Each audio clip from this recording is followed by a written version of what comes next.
الله الرحمن الرحيم. درود شريف. اللهم صل على محمد وعلى آل محمد كما صليت على إبراهيم وعلى آل إبراهيم إنك حميد مجيد.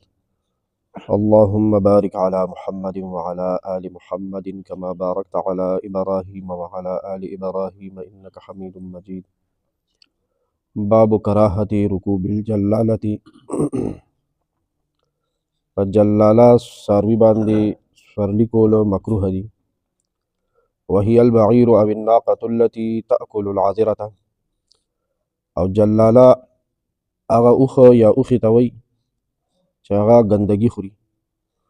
فإن أكلت علفا طاهرا، که پاکه ګیه وخوړه، فطاب لحمها او غوښه پاکه شوه، زالت الکراهت، نو کراهیت او مکروهوالی هم ختم شو.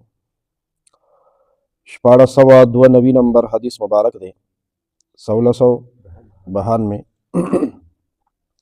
عن ابن عمر رضی اللہ تعالی عنہما قال، زمون سردار سیدنا حضرت عبداللہ بن عمر رضی اللہ تعالی عنہما نه دا حدیث روایت دی. الله پاک دې ته راضي شي، الله پاک دې د خپل ځان ناراضي کی، الله پاک دې زما ستا او د ټول امت د طرف نه بهترینې بدلی ورکړي. قال ابن عمر رضی اللہ عنہما فرمائی، نهى رسول الله صلی اللہ تعالی علیہ وسلم عن الجلالة. نبی علیہ الصلوۃ والسلام د ګندګي خوړونکي ساروي نه منع فرمایلی ده. فی الابل، که اوښ وي جلاله چې ګند خوري، ان یرکب علیها، په هغې د سورلی کولو. رواه ابو داود باسناد صحیح. دا حدیث امام ابو داود رحمه الله صحیح سند سره روایت کړی دی.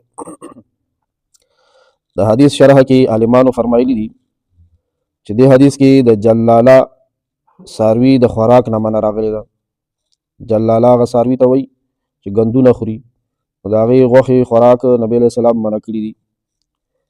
جلاله هغه ساروي ته وایي چې ګندونه خوري، لکه حلال ساروی دی، دا بعضې غواګانې په ډېرانو ګرځي ګندونه خوري، اوښان وي، د نجاست او د ګندونو د خوراک عادت وي، دومره حده پورې ګندونه خوري چې غوښه او پایو کې د هغه ګند بوی راتلل شروع شي.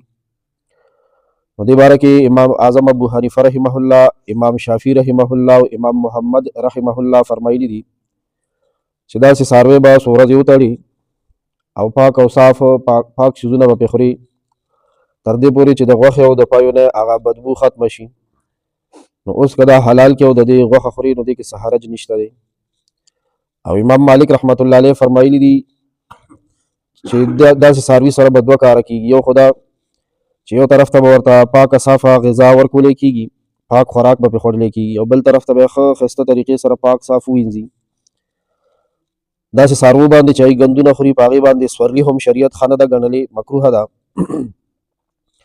ځکه چې د څاروي نه خوله وځي، او خوله چې کله د ګنده غذا نه پیدا شي او په بدن لګي، نو بدن ورسره پلیتېږي. بیا په دې وجه نبی علیه السلام په داسې څاروي باندې د سورلی نه هم منع فرمایلی ده.